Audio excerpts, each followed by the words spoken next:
আসসালামু আলাইকুম রহমতুল্লাহি ওয়া বারাকাতুহু। আজকে আমরা হযরত আবু বকর রাদিয়াল্লাহু তাআলা আনহু এর বৈশিষ্ট্য সম্পর্কে আলোচনা করব।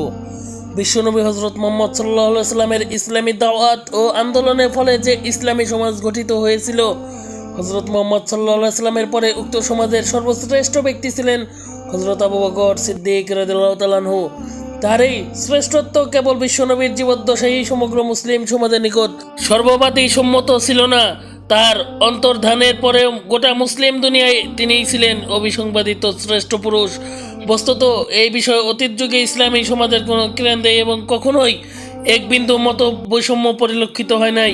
এই ব্যাপারে মত বৈষম্যর কোনো অবকাশও ছিল না, কিন্তু এতদ সত্ত্বেও একথা স্বীকার না করে উপায় নাই যে হযরত আবু বকর সিদ্দিক রাদিয়াল্লাহু তাআলা আনহু এর এই অবিসংবাদিত শ্রেষ্ঠত্বের মূলীভূত কারণ এবং তার বিশেষ গুণাবলী ও বৈশিষ্ট্য সম্পর্কে খুব কম লোকই অবহিত রয়ে আছেন। নবী করিম সাল্লাল্লাহু আলাইহি ওয়াসাল্লামের জীবদ্দশায় সমস্ত মুসলমানের দৃষ্টি তার দিকে আকৃষ্ট হওয়ার প্রকৃত কারণ কি, তা মুসলিম মানুষের এক অত্যন্ত জরুরি সওয়াল।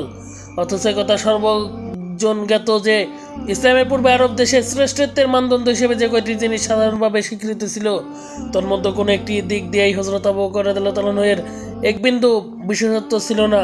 তিনি কুরাইশদের অভিজাত ও সমধিক মর্যাদা সম্পন্ন তাইম গোত্রে জন্মগ্রহণ করেছিলেন, কিন্তু জাহিলিয়াতের যুগে সমগ্র আরব সমাজের কুরাইশ বংশের অপরাপর শাখা প্রশাখা যতদূর সম্মান মর্যাদা লাভ করেছিল, হযরত আবু বকর রাদিয়াল্লাহু তাআলা আনহু এর গোত্রটি অনুরূপ মর্যাদার অধিকারী হইয়াছিল।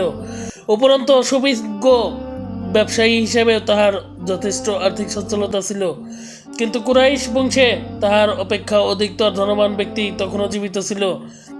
তাহার বংশ ও গোত্রের লোকদের আস্থা ও শ্রদ্ধাভাজন ছিলেন তিনি। কুরাইশদের জাহিলি সমাজ ব্যবস্থায় হযরত আবু বকর রাদিয়াল্লাহু তাআলা আনহু এবং তাহার বংশ ও গোত্রের লোক অন্যান্য লোকদের সমান শ্রেষ্ঠত্ব ও প্রাধান্য কখনোই লাভ করিতে পারে নাই। ইসলাম পূর্ব যুগে বাগ্মিতা, কবিতা, গণকতা, নেতৃত্বের কারাকারি প্রভৃতি দিক দিয়ে হযরত আবু বকর রাদিয়াল্লাহু তাআলা আনহু বিশেষ অগ্রসর ছিলেন না বলিয়া তিনি তদানীন্তন সমাজের অন্যান্য লোকদের সমপরিমাণ ইজ্জত লাভ করিতে পারেন নাই। কিন্তু তত সত্ত্বেও কোনো সব গুণ বৈশিষ্ট্য জনহিতকর কাজের দরুন মানবে ইতিহাসের সর্বাপেক্ষা উত্তম ও পবিত্র সমাজ হযরত আবু বকর রাদিয়াল্লাহু তাআলা আনহুকে নিজেদের নেতা ও প্রথম খলিফা রূপে বরণ করিয়া লইয়াছিল এবং দিন ও দুনিয়ার সমগ্র ব্যাপারে তাহার উপর অকণ্ঠ আস্থা স্থাপন করিয়াছিল। সাধারণভাবে ইতিহাসে প্রতিটি ছাত্র, প্রতিটি মুসলিমের পক্ষে এই প্রশ্নটি অত্যন্ত গুরুত্বপূর্ণ, তাহাতে সন্দেহ নাই।